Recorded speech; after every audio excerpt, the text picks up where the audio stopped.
สวัสดีครับพบกับช่องมนุษย์ตะขาบนะครับช่องคนบ้ารองเท้าสวัสดีปีใหม่นะกว่าคลิปนี้จะออกอาจจะเป็นปีใหม่แล้วหรือยังไงก็ต้องดูกันอีกทีนะครับวันนี้ก็น่าจะเป็นคอนเทนต์ที่เพื่อนๆรอคอยนะฮะกับรองเท้า5คู่นะครับผมตีซะว่าเป็นซุปเปอร์ชู5คู่ของในใจของผมนะเพราะว่ารองเท้าซุปเปอร์ชูเป็นรองเท้าที่เพื่อนๆสนใจกันมากที่สุดนะในช่องแล้วก็เพื่อนๆโดยรวมจะชอบรองเท้าซุปเปอร์ชูกันนะเราก็มาดูกันว่า5คู่ที่ถูกใจเนี่ยมีอะไรกันบ้างนะครับไม่ได้เรียงลำดับนะคือถูกใจทั้งหมดรองเท้าไม่มีคู่ไหนดีที่สุดนะไม่มีรองเท้าที่ถูกใจที่สุดใช่ที่สุดไม่มีคู่จบนะครับแล้วแต่เราชอบแล้วก็แล้วแต่วิธีการวิ่งและการใช้งานว่าเราเอาไปใช้แบบไหนคู่ไหนมันเข้าเท้าเรามากที่สุดนั่นก็คือความเข้ากันนะฮะมาดูกันอันนี้3คู่นี้คือไม่มีตัวเทียบนะมีตัวเทียบด้วยนะครับก็จะมีนี่คู่แรกนะ Apex Beat Swift ก็หลายท่านก็น่าจะทราบกันดีอยู่แล้วว่าผมชอบรองเท้าแบรนด์นี้นะหนึ่งเป็นของคนไทยสองคือผมว่าเขาทำราคาทำคุณภาพมาได้คุ้มราคาค่าตัวนะครับไม่โกงค่าตัวรองเท้า Apex Beat เนี่ยเป็นจุดเปลี่ยนของรองเท้าซุปเปอร์ชูก็ว่าได้นะฮะเป็นรองเท้าที่ราคาจับต้องได้นะครับราคาไม่แพงนะทุกคนสามารถมาใส่ได้แล้วก็เป็นรองเท้าที่นอกจากเข้าถึงได้ด้วยเรื่องราคาแล้วอีกอย่างหนึ่งเท่าที่ผมดูคือมันสามารถใช้ได้ทุกคนนะครับทุกเพจไม่ได้เป็นรองเท้าที่ท่านจะต้องเป็นขาแรงอย่างเดียวถึงจะสัมผัสซุปเปอร์ชูได้นะฮะ Apex Beat ก็อันนี้เป็นรุ่นที่2นะครับรุ่นแรกก็คือ Speed 1ก็ถือว่าเป็นรองเท้าที่คุ้มค่าเช่นกันนะแต่พอมาเป็น Swift เนี่ยเขาปรับมาใหม่เรียกว่าปรับใหม่หมดนะครับทิ้งคราบเดิมๆไปทุกสิ่งทุกอย่างนะฮะต้นทุนแพงขึ้นแน่นอนเท่าที่ดูด้วยหลายๆอย่างนะทั้ง upper ทั้งโฟมทั้งอะไรอย่างนี้ทีนี้มาดูกันว่าทำไมผมถึงชอบ Swift นะครับ Swift เนี่ยชอบด้วยสาเหตุที่บอกไปแล้วว่า Apex Beat เป็นรองเท้าที่วิ่งง่ายนะก็จะวิ่งช้าวิ่งเร็วเดินนะครับมันมีความเป็นธรรมชาติไม่ได้รุกเร้าปลุกปั่นไปทางไหนคือไม่โฉงฉางไม่โดดเด่นแบบว่าสุดๆโต่งไปเลยในด้านเดียวนะฮะเขาทำมากลมกล่อมนะครับรุ่นนี้จะมีคนบ่นเรื่องเดียวคือคนที่ติดใจสปีดวันแล้วมาใส่คู่นี้คือรองเท้ามันกระชับขึ้นนะฮะโทบ็อกซ์มันเตี้ยลงแล้วก็แคบลงนะครับบางท่านอาจจะต้องเพิ่มไซส์อะไรกันบ้างรองเท้าคู่นี้ให้ความนุ่มนวลนะฮะแล้วก็ไม่ได้ยวบย้วยนะครับหลังจากผ่านการนวดนะฮะการนวดสำหรับรองเท้าคู่นี้ผมคิดว่าอย่างต่ำควรจะประมาณ 20-30 กิโลนะครับโฟมที่บางท่านบ่นว่ารองเท้ายวบ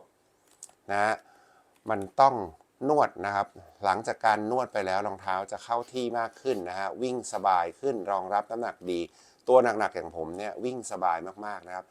รองเท้าคู่นี้ไม่ต้องการอะไรมากนะฮะใส่แล้วก็ไปวิ่งได้เลยนะครับถ้าสวยๆยิ่งถ้าสวยหน่อยนะฮะกับรองเท้าคู่นี้นะครับไม่ว่าจะเป็นไม่ใช่จำเป็นว่าจะต้องลงหน้าอย่างเดียวนะลงท้ายแบบผมลงส้นแบบผมแต่วางเท้าดีๆก็สามารถมีความสุขกับรองเท้าคู่นี้ได้นะฮะที่สวนผมก็แนะนำไปหลายคนก็ถูกใจกันมีทั้งคนเอาไปเดินเอาไปวิ่งนะครับก็มีแต่คนชอบว่ารองเท้ามันน้ำหนักเบามากคู่นี้หนักเท่า next percent นะฮะ3คือ217หรือ220นะฮะไล่เลี่ยกันเลยทีเดียวความทนทานแบรนด์นี้หายห่วงนะครับคู่นี้อาจจะวิ่งน้อยหน่อยคู่นี้แค่40หรือ50อีกคู่หนึ่งสีเขียวเนี่ย ประมาณ8-90กิโลไม่มีรอยนะฮะไม่มีรอยอะไรเลยความนุ่มนวลดีการถ่ายเทแรงไปด้านหน้าดีนะครับไหลเป็นรองเท้าที่ไหลและผมย้ำเสมอว่าเป็นรองเท้าที่ประหลาดคือลงส้นแล้วผมรู้สึกว่าหน้าเท้ามันลงตามมาเร็วมากนะคือรองเท้าลงมาเต็มหน้าเร็วมากนะครับการที่ลงมาเร็วมากก็คือเราจะส่งเท้าไปได้ดีขึ้นง่ายขึ้นเร็วขึ้นนะฮะแผ่นมีความดีดดีนะครับโฟมนุ่มเด้งในขณะที่ควบคุมง่ายนะฮะทั้งแผ่นทั้งโฟมแต่ไม่ได้อ่อนแอแบบว่าวิ่งไม่ไปเร่งไม่ขึ้นนะคู่นี้ผมสามารถเร่งได้ประมาณ240ถึง235ก็เป็นที่น่าพอใจเลยทีเดียวกับรองเท้า Apex Beat นะครับสวมใส่ผมยังใส่ตรงไซส์อยู่ไม่ได้มีปัญหาอะไรกับคู่นี้นะการล็อกเท้าอะไรดีคู่นี้จะมีจุดสังเกตอย่างหนึ่งคือจะเป็นส่วนมากของรองเท้าที่ล็อกเท้าแบบนี้นะครับคือมีฟองน้ำคือมันจะแอบอ้านิดนะฮะไม่ได้แนบข้อเท้าเหมือนรองเท้าที่เป็นโฟมเป็นนวมรอบแบบนี้อันนั้นเป็นเรื่องปกตินะฮะเน็กเปอร์เซ็นต์เขาเป็นนะครับยิ่งกว่านี้ซะอีกอันนี้นิดหน่อยนะถ้าท่านจะหาข้อติอื่นมีไหมผมไม่ค่อยเจออะไรนะฮะรับได้นะครับความลื่นความเกาะก็ถือว่าเกาะถนนดีนะฮะล็อกเท้าดีก็วิ่งสนุกถือว่าคุ้มค่านะครับรองเท้าคู่นี้หาได้ในราคาราวๆ 3,900 บาทนะฮะกับ Apex Beat Swift นะครับเป็นแบรนด์ไทยก็สนับสนุนกันไปวัสดุเนี่ยดีนะครับอย่าดูกันเปิดใจแล้วจะรู้ว่าเขาใส่มาแต่ของดีๆนะฮะหลายท่านบ่นว่าทำไมราคาสูงขึ้นกว่ารุ่นเก่าเขาใส่แต่ของดีมาทั้งนั้นนะครับอัปเปอร์นี่เป็นรุ่นเกือบแพงสุดแล้วนะฮะโฟมก็เป็นโฟมชั้นเยี่ยมนะฮะราคาจริงๆค่อนข้างสูงเลยทีเดียวนะครับความนุ่มอะไรเด้งดีนะครับกับรองเท้าคู่นี้คู่แฝดมีคนถามมาวันนี้นะฮะทางอินบ็อกซ์ว่ารองเท้าคู่นี้ถ้าจะหาคู่แฝดจะหาอะไรรองเท้าฟิลเดียวกัน Hoka Rocket X นะฮะเกือบติดพูดกันจริงๆก็คือเกือบติดโผนะครับ1 ใน 5รองเท้าคู่โปรดเลยทีเดียวจริงๆเป็นรองเท้าคู่โปรดอีกคู่หนึ่งเพราะว่าไม่มีอะไรที่ผมไม่ชอบในรองเท้าคู่นี้เลยแทบจะไม่มีต้องพูดว่าไม่แทบจะไม่มีเพราะถ้ามีถ้าไม่มีก็คือมันจะต้องติดโผ1 ใน 5นะฮะล็อกเท้าดีนะครับโฟมนุ่มนวลนะฮะแข็งกว่าเจ้านี่นิดหน่อยนะครับนุ่มพอกันไหลคู่นี้จะไหลสู้คู่นี้ไม่ได้นิดนึงคู่นี้ดรอปเยอะกว่านะฮะมีความไหลมากกว่าชัดเจนนะครับไหลเร็วกว่าคู่นี้จะมีความรู้สึกว่าส้นกลางหน้านะครับส่วน Apex ก็คือส้นแล้วอยู่ๆก็หน้าก็ลงตามพื้นมาแล้วนะฮะก็โอเคเลยทีเดียววิ่งสนุกนะครับวิ่งยาวๆโฟมก็ยังอยู่ทนทานลืมบอกไปคู่นี้โฟมผมลองวิ่งยาวๆแล้วนะฮะหรือ4 วันติดกันก็แล้วนะครับโฟมไม่มีอาการยวบคืนตัวไม่ทันแบบรุ่นเดิมนะซึ่งรุ่นเดิมสำหรับน้ำหนักตัวแบบผมมีปัญหาเล็กน้อยในการคืนตัวนะรุ่นนี้ก็เช่นกันโอเคมากๆนะครับถือว่าได้ฟิลที่สนุกนะข้อเสียของคู่นี้เลยคือราคาค่อนข้างสูงและหน้าเท้าค่อนข้างแคบนะครับคู่นี้ผมต้องเพิ่มไซส์มา0.5นะครับแล้วก็น้ำหนักตัวที่บางท่านบ่นว่ามันเยอะไปนิดนึงนะคู่นี้220หรือ217อันนี้อยู่ที่245นะครับสำหรับ Hoka Rocket X ก็เป็นรองเท้าที่วิ่งสนุกนะคู่แฝดของ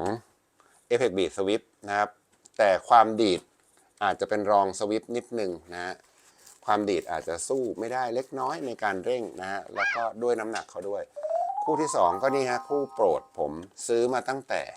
ออกตัวกันเลยทีเดียวแล้วก็ยังไม่มีขายในไทยนะครับก็สั่งกันมาเป็นรองเท้า Step 160X 3.0 Pro นะชื่อยาว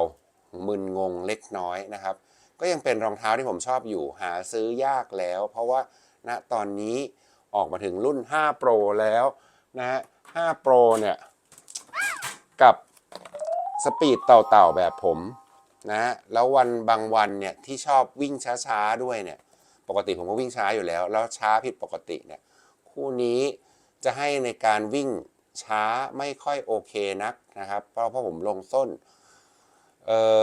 รูปลักษณ์เขาเรียกว่ารูปพรรณสันฐานการออกแบบของเขาเนี่ยมันไม่ได้เอื้อต่อการวิ่งช้าๆมากๆถามว่าวิ่งได้ไหมวิ่งได้แต่จะมีอาการตึงบริเวณข้างขานะบริเวณต้นขาด้านข้างนะครับเรียกว่าบริเวณก้นละกันนิดหน่อยนะฮะเพราะว่ารองเท้ามันเอียงข้างในเล็กๆก็จะเมื่อยนะครับแต่ถ้าวิ่งเร็วถือว่าโอเคนะกลับมาที่นี่ต่อคู่นี้ทำไมถึงชอบนะครับหนึ่งคือรองเท้าตรงไหนก็ได้นะสำหรับคู่นี้จะลงเบี้ยวลงเอียงยังไงนะไปเหยียบอะไรก็ไม่รู้สึกนะครับลงส้นลงกลางลงหน้าผมก็มีความสุขกับเจ้า 160X 3.0 Pro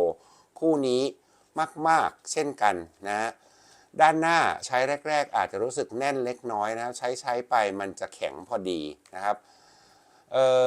มันมีความนุ่มนะแล้วก็ไม่ยวบไหลเร็วนะครับแล้วก็มีความขี้โกงมากเคยเอาไปวิ่งแล้วได้ New PB 10K มานะฮะกับสภาพอ้วนๆเนี่ยคือมันส่งมันไปได้ดีนะครับแล้วก็โกงหัวใจได้มากๆสำหรับผมนะการวิ่งนิ่งๆดีมากนะฮะแต่บางท่าน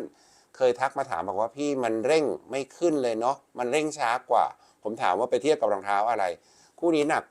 260 กรัมนะฮะในไซส์11-45เนี่ยถือว่าเป็นรองเท้าที่ไม่เบาเป็นซุปเปอร์ชูที่ไม่ได้เบาเลยนะครับเขาให้อะไรมาเยอะจนน้ำหนักมันเยอะมากนะฮะค่อนข้างเยอะไปนิดนึงสำหรับซุปเปอร์ชูแต่ว่าส่วนอื่นที่เขาเพิ่มมาให้นะฮะมันมีประโยชน์ทั้งนั้นแล้วก็เสริมแรงนะครับแล้วก็ทำให้เราวิ่งแล้วมีความสุขวิ่งง่ายนะฮะสำหรับขาไม่แรงเนี่ยแต่ตอนนี้ขาแรงๆก็ใช้กันเยอะนะฮะกับเจ้า160 3.0เนี่ยความโกงเนี่ยมาจากไอ้ดำๆนี้พูดกันอีกทีหนึ่งไอ้ดำๆเนี่ยมันคือปีกคาร์บอนนะครับผมยืนยันว่ามันมีผลนะฮะเพราะว่ารองเท้าทั่วไปมีแค่โฟมในการส่งส้นแล้วก็มีแค่คาร์บอนด้านในตรงนี้นะฮะแต่อันนี้มีปีกเนี่ยมันรับแรงเวลาผมลงแล้วผมเป็นคนลงส้นมันจะรู้สึกชัดเจนว่ากระแทกลงไปแล้วมันส่งมากกว่ารองเท้าปกตินะพอมันส่งมากกว่ามันก็ไหลไปหน้าเร็วนะครับแล้วแผ่นด้านหน้าเนี่ยลองสังเกตความแข็งนะมันแข็งมากนะครับแต่มันไม่กระด้างเท้าเลยนะไม่เคยมีอาการปวดฝ่าเท้าไม่มีอาการตีเท้านะก็วิ่งได้สนุกส่วนอัปเปอร์ที่หลายคนบ่นผมไม่เจอนะครับผมวิ่งแล้วคือรองเท้าทุกคู่ไม่ว่าจะระบายดีแค่ไหนมาเจอผมเปียกทุกคู่นะครับผมก็เลยไม่รู้สึกอะไรว่ารองเท้าจะต้องแห้งหรือระบายดีไม่เคยร้อนเท้านะกับคู่นี้ก็วิ่งได้สนุกสนานมากๆนะครับการล็อกเท้าดีนะครับ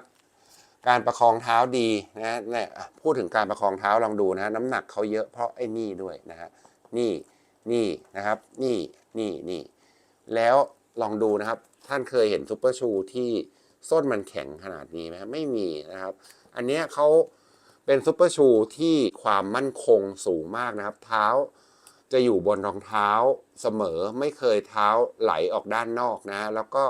มีการประคองใช่แล้วมันคือรองเท้าที่มีการประคองเท้า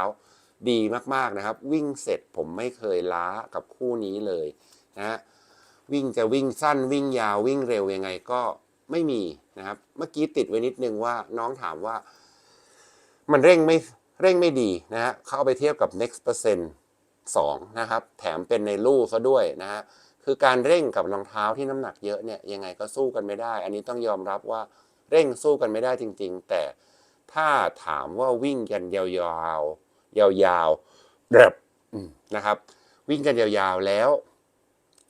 รองเท้าให้ความเสถียรของเพจมากกว่านะฮะให้ความนิ่งของเพจมากกว่าเพจจะไม่ขึ้นลงนะครับเพราะว่ารองเท้ามันนิ่งมันให้ความมั่นคงในการรักษาเพจมากกว่าเยอะมากมายนะฮะแล้วในการรักษาเพจได้ยาวๆเนี่ยเราจะวิ่งได้โดยเหนื่อยน้อยลงนะฮะไม่มีการกระชากเหนื่อยขึ้นแล้วก็ต้องมาพักแล้วก็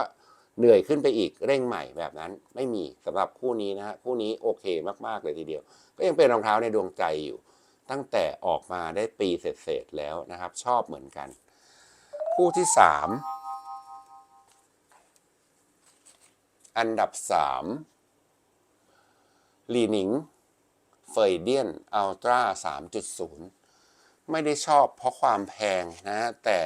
พอซื้อแล้วเข้าใจเลยว่ามันแพงเพราะอะไรนะแพงอย่างมีเหตุผล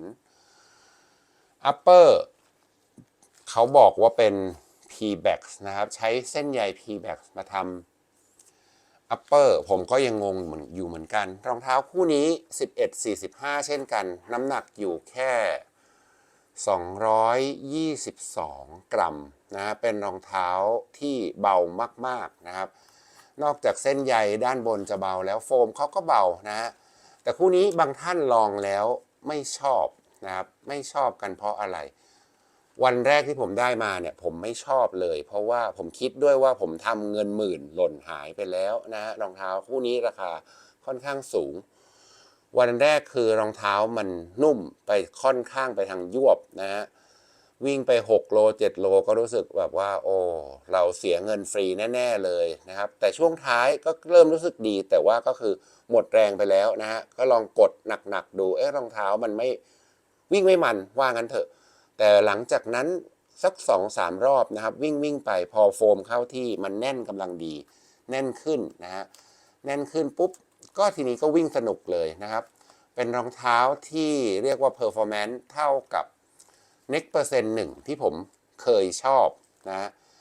สนุกมากแต่มีข้อดีกว่าคือด้านหน้าเขายวบไม่เท่า next percent นะครับมีความยุบแต่ยุบน้อยกว่าแผ่นเนี่ยเขาอ้างว่าเป็นรอยตามแนวสีดำนี้นะฮะเป็นรอยแบบนี้เป็นแนวโค้งแบบนี้นะครับนี่เป็นเจ้าแรกที่ทำออกมาคือไม่ได้เป็นโค้งเป็นช้อนโดยตรงนะช้อนแล้วดันขึ้นแบบนี้นะครับแล้วด้านข้างมีให้ดูด้วยว่ามันเบี้ยวขึ้นแบบนี้จริงๆนะฮะ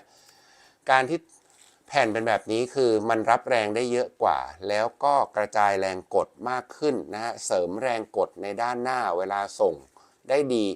แถมยังมีความนุ่มนวลมากกว่านะครับในการเหยียบลงไปเนี่ยไม่รู้สึกสะท้านเท้าไม่รู้สึกถึงแผ่นนะมีความสนุกกดมันนะครับกดยังไงก็ไม่ปวดเท้าสำหรับรองเท้าคู่นี้แล้วท้ายเนี่ยพอกดหนักๆก็มีความเด้งสูงนะการสวมใส่สบายนะครับเหมือนรองเท้าซ็อกไลท์เขาเรียกว่าเหมือนถุงเท้านะฮะแบบนี้กระชับดีนะครับแม้จะไม่มีรูรันเนอร์ลูปอะไร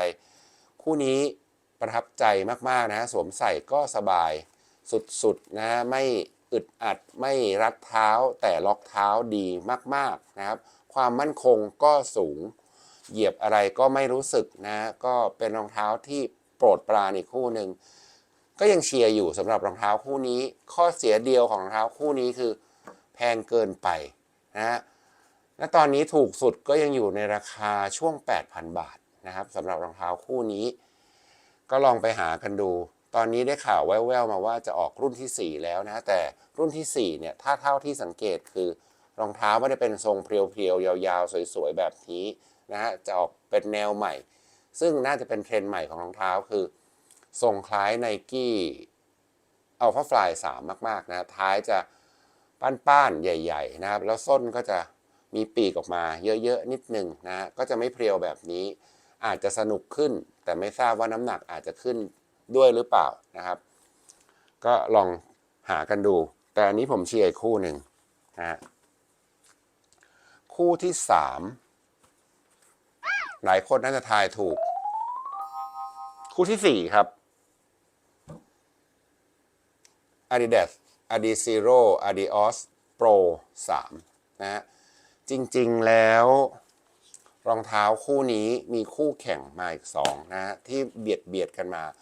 3คู่นี้เป็นรองเท้าที่เบียดกันมาเป็นรองเท้าแนวเดียวกันที่ผมรู้สึกว่ามันเป็นแนวเดียวกันแล้วมันเบียดกันมาเลยโปร3เนี่ยเป็นรองเท้าสุดโปรดของผมเลยก็ว่าได้เพราะว่าวิ่งช้าเป็นเต่าผมก็วิ่งได้นะวิ่งเร็วก็วิ่งได้วิ่งเร็วมากก็วิ่งได้ให้ความมั่นคงสูงสำหรับผมซึ่งน้ำหนักตัวเยอะนะครับและไม่เหมือน Adios Pro 2คือมันไม่ล้มนอกแล้วนะฮะรองเท้าคู่นี้คือ Adios Pro 2 Pro 1เนี่ยมันจะมีโดยเฉพาะ Prime X1 เนี่ยจะรู้สึกเลยว่ารองเท้ามันล้มนอกจากไอ้บริเวณที่เขายกส้นหลบไว้นี่นะฮะมันจะล้มนิดๆแล้วผมมีความไม่ชอบเลย นิดๆนะครับส่วนอีกอันหนึ่งที่ชอบมากกว่าโปร2คือรองเท้าคู่นี้ไม่เมื่อยอุ้งเท้านะฮะโปร2เนี่ยหลายท่านบ่นว่าวิ่งแล้วมันนู่นนี่นั่นนะครับก็เนื่องมาจากโปร2เนี่ยคว้านข้างในเยอะนะฮะอันนี้คว้านน้อยลงนะครับมีความมั่นคงแล้วก็รองรับอุ้งเท้าได้ดีนะฮะก็ไม่ปวดเท้าวิ่งเร่งสนุกนะครับไหลเป็นรองเท้าที่ไหลส่งได้สุดเท้าจริงๆรองเท้าผมเนี่ยเวลาล้างเนี่ยคู่นี้เปื้อนถึงตรงนี้เลยนะเปื้อนถึงบริเวณนี้คือถ้ารองเท้าส่งไม่สุดจริงๆเนี่ยผมจะไม่สามารถทำรองเท้าตรงนี้เปื้อนได้นะมันจะเปื้อนแค่บริเวณนี้มันจะไม่ขึ้นมาถึงเท่านี้นะฮะก็จะเปื้อนแค่บริเวณนี้รองเท้าคู่นี้หลายท่านจะบ่นว่ามันไม่ดีดนะมันไม่ช่วยมันไม่รู้สึกเพราะว่าอะไรเพราะว่านิ้วทั้ง5มันไม่เหมือนกับแผ่นนะครับการคืนแรงเนี่ยมันไม่ได้คืนมาเป็นก้อนๆเรียกว่าแรงมันกระจายออกทั้งฝ่าเท้าเราก็เลยรู้สึกว่ารองเท้าคู่นี้ดีดน้อยนะฮะความมั่นคงในการลงเท้าก็ดีนะครับจะเหยียบตรงไหนก็ลงได้หมดนะฮะอันนี้ที่บางท่านบอกว่ามีปัญหาผมไม่มีปัญหาอะไรกับตรงนี้นะครับจริงๆแล้วมันช่วยให้เราม้วนเท้าได้เร็วขึ้นนะฮะม้วนอย่างนี้นะครับม้วนแล้วส่งกลับมาหลังม้วนได้เร็วขึ้นส่วนการที่คู่นี้บางท่านบอกว่ามันล็อกเท้าไม่ดีผมก็ยังยืนยันว่าผมใส่แล้วปกติมากๆนะแค่ท่าน1รัดรันเนอร์ลูปให้ดี2คือถอยเท้าให้สุดจริงๆต้องบอกว่าต้องถอยเท้าให้สุดจริงๆนะถ้าให้ดีคือท่านตอกลงไปอย่างนี้เลยนะครับใส่เสร็จตอกส้นลงไปแบบนี้นะฮะตอกให้เท้าให้ส้นเท้าเนี่ยไหลมาด้านท้ายมากที่สุดแล้วรัดรันเนอร์ลูปให้กระชับนะครับไล่เชือกให้ดีรัดให้กระชับแล้วท่านจะไม่มีปัญหาเรื่องส้นหลุดนะฮะเพราะว่าเขาล็อกเท้าไม่เหมือนชาวบ้านนะครับถ้าลองสังเกตดูจะเหมือนอยู่ยี่ห้อเดียวคือซาโคนี่จะคล้ายๆกัน Endorphin Elite นะฮะของคนอื่นเนี่ยมันจะเป็นถ้วยแบบนี้นะครับแต่ Adidas ใช้ล็อกด้วยแค่แถบนี้นะฮะนั่นคือปัญหาคือถ้าท่านถอยส้นเท้าเข้าไปไม่สุดบริเวณช่องว่างนี้นะครับท่านใส่แค่เกือบชนมันก็จะเกิดปัญหาทันทีว่าตรงนี้มันไม่ได้ล็อกช่วงหลังเอ็นช่วงล่างของเอ็นร้อยหวายนั่นก็คือปัญหาที่หลายคนเจอว่าทำไมรองเท้าคู่นี้หลุดส้นนะฮะผมใส่คู่นี้ไม่เคยหลุดส้นนะครับยืนยันถ้าเป็น Nike Next 3ก็ว่าไปอย่างนะฮะคู่นี้มีข้อติอย่างเดียวผมถึงหยิบมา3คู่นะฮะข้อติอะไรคือผมไม่ได้เจอกัดแล้วในสีนี้นะครับสีดำผมเจอกัดบริเวณเชือกบริเวณนี้เล็กน้อยคู่นี้ก็คือมีความอึดอัดและรู้สึกว่าโดนกดเล็กๆนะฮะแต่วิ่งไปก็จะหายนะครับไม่เหมือนสีดำซึ่งผ้าแข็งแล้วเหมือนฟิตติ้งเขาจะกระชับกว่านะฮะผ้าก็ยืดให้ตัวได้น้อยกว่ารุ่นนี้สีอื่นๆนะฮะสีอื่นๆเนี่ยผมไม่รู้สึกนะฮะแต่เดี๋ยวนี้ผมไม่ได้ซื้อรองเท้าซ้ำรุ่นหลายสีแบบเดิมแล้วก็เลยไม่สามารถตอบได้จริงๆว่าสีอื่นไม่เป็นไหมแต่เท่าที่ฟังมาก็คือยังมีเจอกันอยู่บ้างนะครับถ้าเท้าท่านค่อนข้างหนาผมก็ว่าอาจจะต้องเพิ่มไซส์เอานะฮะแล้วก็ล็อกให้แน่นยังยืนยันนะครับว่าการถอยเท้าให้สุดรัดรองเท้าให้แน่นกับรองเท้าคู่นี้สำคัญนะแล้วท่านจะมีความสุขกับมันนะครับการสวมใส่ดีพอประมาณอันนี้ให้ดีพอประมาณเพราะว่ามันมีความรู้สึกอึดอัดบริเวณหน้าเท้าเล็กน้อยนะครับยังบอกไม่ถูกแต่อย่างอื่นดีมากๆนะครับไหลดีที่สุดเลยก็ว่าได้นะฮะสำหรับรองเท้าคู่นี้ดีมันไหลคนละแบบกับรองเท้าสวิฟนะฮะสวิฟเนี่ยมันไหลแบบหนึ่งอันนี้ไหลแบบหนึ่งต้องไปลองกันเองนะฮะถ้าให้ดีก็ซื้อทั้งสองคู่นั่นแหละมีอีกอย่างหนึ่งคือคู่นี้หลังจากพ้น100 กิโลเนี่ยจากรองเท้าที่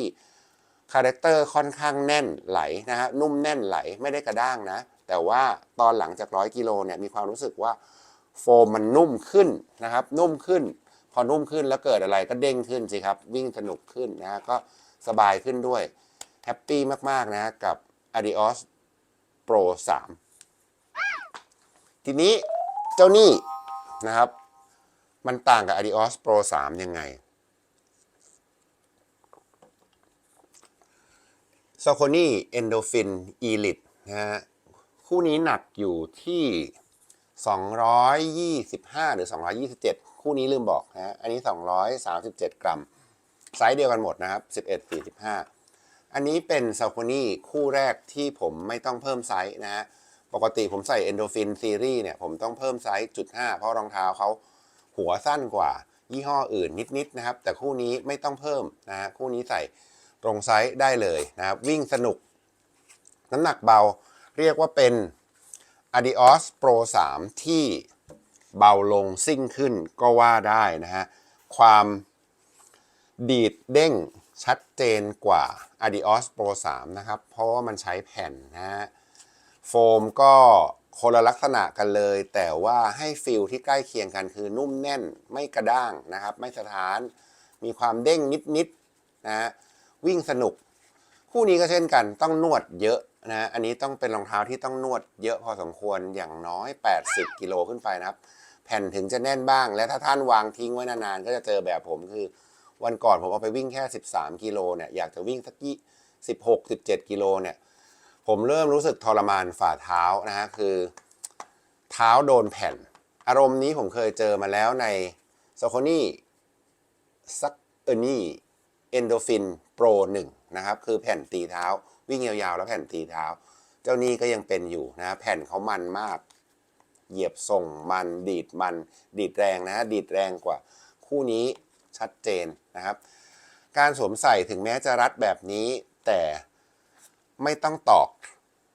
ส้นเท่าคู่นี้นะฮะสำหรับ Endorphin Elite นี้ล็อกเท้าดีมากๆนะครับปัญหาเดียวของ Endorphin Elite มี2ปัญหานะฮะเริ่มจากปัญหาแรกก่อนผมใช้ Endorphin Pro 1 ก็เจอได้ลุยนะฮะทั้งที่ลิ้นนะครับทั้งลิ้นแล้วก็ด้านข้างนะฮะตรงนู้นตรงนี้โดนไป 2-3 ที่คู่นี้ก็เจอเช่นกันนะฮะมีได้ลุยบริเวณนี้นะครับก็เจอก็จะแอบรำคาญไม่ชอบเลยว่ารองเท้าราคาไม่ได้ต่ำนะรองเท้าราคาค่อนข้างสูงแต่ได้ลุยง่ายมากนะผมเป็นคนถนอมรองเท้ามากนะถ้าสังเกตก็จะรู้ว่ารองเท้าผมจะสภาพสวยๆแต่อันนี้คือได้ลุยง่ายนะไม่ทราบว่าเกิดจากอะไร2คือความทนทานของโฟมนะครับอันนี้เป็นรองเท้าคู่แรกของผมเลยก็ว่าได้นะฮะไม่ได้มาโฆษณากันศึกแต่อย่างใดที่ผมต้องติดกันศึกนะฮะวิ่งไปได้แค่20กิโลนะครับด้วยความที่ผม1ลงส้นพื้นบริเวณนี้เขาไม่ได้แปะเอาโซมาให้นะฮะแต่ผมลงบริเวณนี้โฟมสึกเยอะมากนะครับตรงขอบตรงด้านตรงกลางเป็นรอยสึกเป็นขุยเยอะมากนะฮะด้านข้างก็เป็นตรงนี้ก็เป็นนะครับก็จะบอกว่าผมใช้รองเท้าผิดประเภทก็ไม่ผิดนะฮะแต่ลองดูด้านข้างนิดหนึ่งนะฮะข้างด้านหน้าก็มีขุยไม่ทราบจะเห็นหรือเปล่าก็มีขุยเช่นกันอันนี้คือพยายามไม่ล้างจะได้เห็นขุยชัดๆนะฮะก็เป็นอันหนึ่งที่ว่าต้องระวังนิดนึงว่าท่านใช้อีลิตแล้วควรจะระวังหน่อยกับโฟมนะครับมันบอบบางนะมีบางท่านเอาไปเตะนู่นนี่นั่นก็พังก็ฉีกง่ายนะเท่าที่เห็นเป็นโฟมที่ฉีกง่ายคล้ายๆ Zoom X นะครับแต่ว่าไม่เท่านั้นเองคือยังมีความเหนียวมากกว่า Zoom X เล็กน้อยนะฮะใส่สบายวิ่งสนุกระบายอากาศดีนะครับไอรูตลกนี่ก็คือจะมีคนถามประจำนะว่ารองเท้าขาดหรือเปล่าจริงๆไม่ได้ขาดนะมันเป็นรูระบายแล้วก็เจาะทิ้งเพื่อลดน้ำหนักนะครับแม้กระทั่งลิ้นก็พรุนนะฮะเย็นเป็นรองเท้าที่เย็นผิดปกติเลยทีเดียวสวมใส่ง่ายสวมใส่สบายวิ่งสนุกนะครับไหลพอกันแต่ได้ความดีดมากกว่าแล้วก็เบากว่าเร่งมันกว่าแต่ถ้าท่านไม่แข็งแรงพอท่านก็จะเจออารมณ์แบบผมคือแผ่นตีเท้านะฮะคู่ที่3ในรองเท้าอารมณ์เดียวกันคือเจ้านี่ครับรองเท้าที่เพิ่งได้มา361เฟรม 3.0 นะฮะเฟรม 3.0 น้ำหนักอยู่ที่200เท่าไหร่เอ่ย230กว่านิดๆนะฮะก็เป็นรองเท้าจากฝั่งจีนนะครับคู่นี้ชอบมากเช่นกันนะ1คือชอบสีนะฮะเดี๋ยวให้ดูสีนิดนึงอันนี้มันใส่กระดาษไว้ด้านในอาจจะไม่เห็นสีชัด เป็นรองเท้าที่สีขาวที่ดูดีนะครับผมเป็นคนชอบรองเท้าสีขาวเป็นพิเศษแล้วคู่นี้ขาวดูมีราคานะครับคือไม่ใช่ขาวฟ้าเหมือนเสื้อนักเรียนสมัยใหม่มันเป็นขาวนวลๆนะดูมีราคาที่สำคัญคือโฟมไม่ทำสีก็ชอบนะครับโฟมทำสีเนี่ยหลังๆมาผมไม่ค่อยชอบเท่าไหร่เพราะว่ามันจะแตกง่ายนะอันนี้แค่สาดสีมันเล็กๆอย่างนี้โอเคไม่เป็นไรการสวมใส่สบายนะครับนุ่มพอสมควรนะไม่ได้เป็นรองเท้าที่แบบนุ่มมากนะผมก็ยังบอกว่ารองเท้าคู่นี้ติดเฟิร์มนะคือรองเท้าอ่ะเวลาเดินน่ะนุ่มนะครับแต่เวลาวิ่งมันไม่นุ่มเท่าไหร่นะโฟมเขาอ่ะนุ่มขึ้นกว่ารุ่นเดิมเล็กน้อยนะฮะถ้าลองสังเกตดูอ่ะบีบให้ดูเลยมันนุ่มนะแต่ว่าเวลาวิ่งนะครับแผ่นของเขาที่ออกแบบมาเนี่ยแผ่นของเขามีรอยผ่าตรงนี้นะเขาไม่ได้ผ่าเพื่อลดแรงหรืออะไรแต่เขาผ่าเพื่อแยกบริเวณด้านข้างเท้าทั้งสองข้างกับตรงกลางเท้าเขาให้องศาไม่เท่ากันนะในการกดก็คือกดเบาก็จะไปโดนข้างนอกกดแรงไปโดนข้างในอะไรประมาณนี้นะผมไม่ได้ศึกษาละเอียดแล้วก็เขาบอกว่า drop มันสามารถปรับได้จาก6กับ9นะครับสำหรับรองเท้าคู่นี้ปรับด้วยวิธีคือตรงนี้มันจะยุบเยอะนะครับแล้วก็ตรงนี้จะยุบตามก็จะได้ drop ที่ต่างกันนะคู่นี้มีความมั่นคงในการลงเท้าสูงมากๆโดยเฉพาะคนที่ลงเท้าด้านหน้าน่าจะรักคู่นี้เช่นกันเพราะว่าจะไม่มีในการลงด้านหน้าเนี่ยจะไม่มีอาการแบบนี้แต่ลงด้านท้ายก็ไม่มีนะครับคู่นี้เป็นรองเท้าที่มั่นคงมากๆเช่นกัน3คู่นี้เป็นรองเท้าที่มั่นคงสุดๆนะฮะก็พอใจมากๆไอ้ที่ผมบอกว่าคู่นี้มั่นคงเนี่ยคือไอ้รอยดำๆนี้นี่คือปีกคาร์บอนอันเล็กๆนี่นะฮะใช้เพื่อเพิ่มความมั่นคงในการลงเท้านะครับแล้วรองเท้าเป็นหลุมนิดๆนะฮะเพื่อล็อกเท้าอยู่ล็อกเท้าดีฟิตติ้งดีนะครับดีกว่ารุ่น 2.5 ชัดเจนเพราะว่ารุ่น 2.5 เนี่ยผมใส่แล้วน่าจะยู่ๆหน่อยๆรุ่นนี้ใส่แล้วสวยงามทรงสวยมากเท้าเรียวนะฮะตรงกลางที่บางท่านบอกว่ามันแคบจังเลยมันไม่ได้แคบนะครับมันแคบแต่ด้านล่างด้านบนเนี่ยโฟมเขาเลี้ยวน้อยนะถ้าลองสังเกตดูโฟมไม่ได้เลี้ยวเข้ามาจนเท้าล้มออกมาเท้าล้นออกมาข้างนอกเยอะนะแล้วก็มีการรองรับที่ดีการล็อกเท้าก็ดีมีแถบนี้นะครับช่วยรับอุ้งเท้านะประคองอุ้งเท้าการล็อกเท้าดีการล็อกข้อดีล็อกกลางดีหน้าก็ดีนะดีไปหมดคู่นี้แล้วก็พื้นยางเป็นพื้นยางแบบใหม่นะครับเปลี่ยนจากรองเท้าจีนซึ่งชอบทำพื้นยางแบบเรียบบางเงาใสมันซึ่งคนจะดูถูกกับมันว่ารองเท้า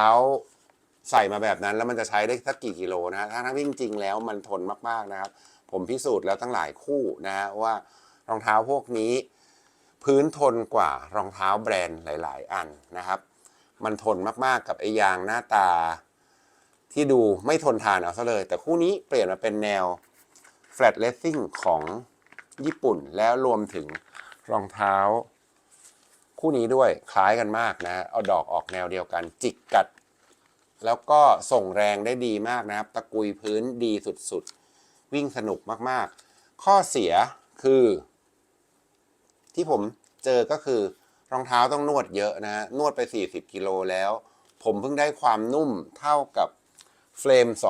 2.5 แบบแกะกล่องนะก็คือต้องนวดต่อไปอีกนิดนึงก็ยังยืนยันนะสำหรับผมสำหรับท่านที่บอกนุ่มก็ต้องดูกันว่าเขาลงเท้าแบบไหนแต่รองเท้าแบบผมกลิ้งเท้าไปเนี่ยผมมีความรู้สึกว่ามันไม่นุ่มเท่าเฟรม2หรือ 2.5 นะครับกับรองเท้าเฟรม3นี้แต่ก็ไม่ได้เป็นอาการสะท้านข้อที่ชอบมากที่สุดสำหรับรองเท้าคู่นี้คือมันเป็นรองเท้าที่ไหลดีมากอีกคู่หนึ่งไม่ได้ส่งจนสุดเท้านะฮะแต่ว่ามันไหลได้รวดเร็วมากๆแล้วมีความมั่นคงในการไหลเร็วนะครับผมเป็นคนที่ชอบรองเท้าไหลนะหรือไหลเนี่ยจริงๆก็คือการ transition อย่างหนึ่งนะการ transition เท้าจากส้นไปหน้าเนี่ยมันค่อนข้างไวนะครับมันทำให้เราก้าวไปได้โดยไม่ติดขัดลื่นไหลมากๆแล้วก็ส่งเท้าออกได้เร็วนะก็จะวิ่งแล้วจะสนุกนะครับท้ายสุดคือผมลองวิ่ง 10K ไป3วันติดกับรองเท้าคู่นี้นะฮะวันสุดท้ายวิ่งไป 8K ก็รวมแล้ว40โลมันก็เยอะสำหรับมนุษย์ตะขาบนะฮะก็ไม่มีอาการล้าในแต่ละวันนะครับคือ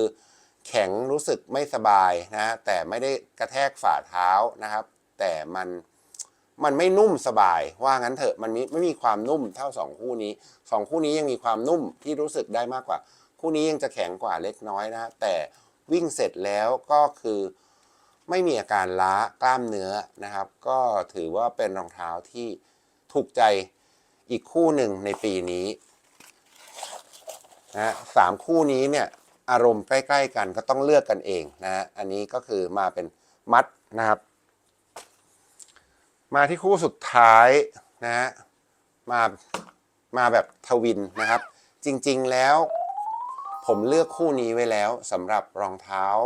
1 ใน 5แห่งปีของผมนะ Mizuno Wave Rebellion Pro นะครับโปรเนี่ยผมวิ่งแล้วชอบมากนะฮะคือแค่นวดให้บริเวณรอยตัดตรงนี้มันเข้าที่เข้าทางนะครับสำหรับผมเพราะว่าผมลงส้นตอนแรกๆวิ่งเนี่ยมันจะรู้สึกว่ามีอะไรปูดแล้วดันขึ้นตรงนี้นะฮะจะรู้สึกรำคาญเล็กน้อยรู้สึกว่ามันมีอะไรแหลมๆเราวิ่งไปแล้วโดนอะไรแหลมๆแต่หลังจากผ่านไปสัก30-40โลไอ้แหลมๆเนี่ยมันเข้าที่แล้วมันจะไม่ค่อยแหลมแล้วมันจะวิ่งสบายขึ้นการสวมใส่ดีสบายล็อกเท้าดีผมไม่ได้เพิ่มไซส์ในรุ่นนี้แต่อย่างใดเหมือนท่านอื่นนะฮะที่ชอบเพราะว่ารองเท้าไหลอีกแล้วนะครับมันไหลมากแล้วก็รองเท้าคู่นี้กลิ้งด้วยนะฮะวางเท้าปุ๊บแล้วมันกระดกหน้าแบบนี้ชัดเจนนะฮะในช่วงแรกๆ40-50โลแต่หลังผ่าน80โลไปแล้วนะครับผมได้อาการใหม่ขึ้นมาคือหน้าเท้ามันเริ่มยุบมากขึ้นแผ่นเริ่มอ่อนมากขึ้นนะฮะให้ตัวได้มากขึ้นข้างหน้าเริ่มมีความนุ่มเด้งครับนุ่มและเด้งส่งมากกว่าเดิมมีอาการดีดให้รู้สึกได้เล็กๆซะด้วยนะฮะก็คือกดแล้วมันกว่าเดิมในขณะที่ของเดิมเนี่ยคือด้านหน้ากดไม่ลงแต่จะเป็นอาการกลิ้งแบบนี้อย่างเดียวนะครับแต่ตอนนี้มันยอมยุบแล้วดีดขึ้นส่งไปข้างหน้าอย่างนี้ส่วนโฟมแสนจะขี้โกงหรือแสนจะสีถนนชัยนะฮะอันนี้ช่วยได้จริงๆนะครับหลังผ่านการนวด 3-40 กิโลแล้วนอกจากไอ้แหลมๆนี้หายไปมันยังช่วยเด้งส่งได้ดีมากนะแล้ววิ่งได้นิ่งๆเนียนๆยาวๆเลยทีเดียวกับคู่นี้ผมสามารถวิ่ง10 กว่ากิโลได้แบบเป็นขนมเช่นกันสำหรับ Mizuno อันนี้นะครับแล้วทำไมมันถึงตกกระป๋องนะก็เพราะว่าเขาออกรุ่น2มารุ่น2มีการปาดเท้าที่ลึกขึ้นนะแล้วก็เปลี่ยนโฟมมาใหม่คือโฟมยังเป็นชื่อเดิมทั้งตัวบนตัวล่างนะครับแต่โฟมมันไม่เหมือนเดิมนะโฟมเขาจูนมาใหม่มันนุ่มนวลขึ้นนุ่มขึ้นยุบง่ายขึ้นเด้งขึ้นนะรองเท้าแทบจะเรียกว่า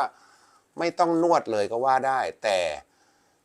จริงๆแล้วควรจะนวดสัก20กิโลนวดเพราะอะไรคู่นี้ทีนี้ด้วยความนุ่มมากเกินไปนะฮะตอนแรก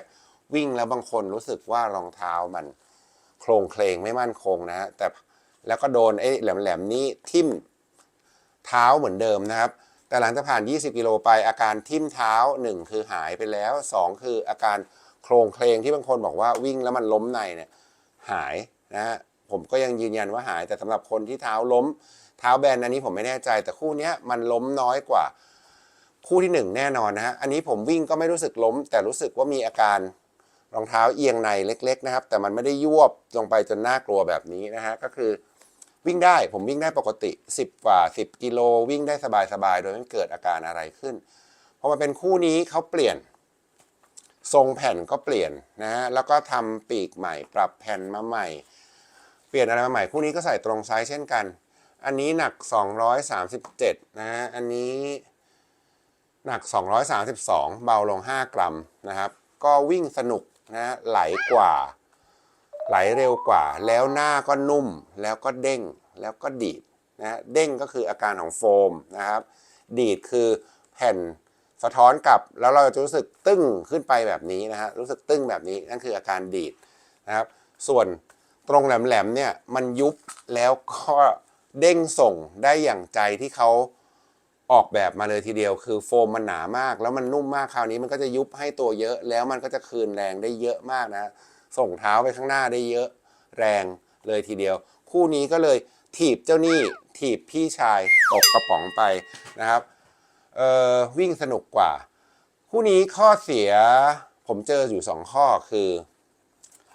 ช่องก็ใหญ่นะฮะลองสังเกตดูบริเวณนี้โอเวอร์เลย์เยอะมากนะครับแต่ทะลึ่งเจาะมาตรงกลางถ้าเจาะบนล่างแล้วมีช่องรันเนอร์ลูปเนี่ยมันจะสนุกมากมันจะดีมากนะตอนนี้ผมก็แก้โดยวิธีคือรูสุดท้ายนะครับร้อยเชือกจากด้านนอกเข้าด้านในแทนที่จะแทนที่จะร้อยจากด้านในออกด้านนอกนะฮะคือมันจะดึงให้เชือกกระชับได้มากกว่าร้อยแบบด้านในออกจากด้านนอกนะฮะการระบายอะไรดีคู่นี้ก็ผมก็ไม่ได้ใส่เพิ่มไซส์ไม่ได้ลดไซส์อะไรกันแต่อย่างใดนะครับใช้ไซส์ปกติ11-45หมดนะฮะก็สบายดีไม่มีปัญหาอะไรอ่ะอีกนิดนึงที่โยนทิ้งไปแล้วคู่นี้ผมใส่ตรงไซส์ก็ยังไม่เคยเกิดอาการอะไรนะหรือว่าผมวิ่งไม่เยอะเท่าคนอื่นอาจจะเป็นไม่ได้ว่าผมไม่เคยวิ่งฮาล์ฟไม่เคยวิ่งฟูลกับรองเท้าคู่นี้เลยนะก็เดี๋ยวต้องลองดูอีกทีนึงแต่ว่าก็น่าจะไม่จำเป็นแล้วแหละเพราะว่าโดนทิ้งไปแล้วนะฮะก็กลายเป็นเจ้านี่อีกข้อหนึ่งที่ผมไม่ชอบคือสีมั้งครับสีมันดูขมุกขมัวเล็กๆนะฮะอย่างอื่นไม่มีแล้วที่ไม่ชอบคือถือว่าพอใจกับรองเท้าคู่นี้แล้วราคา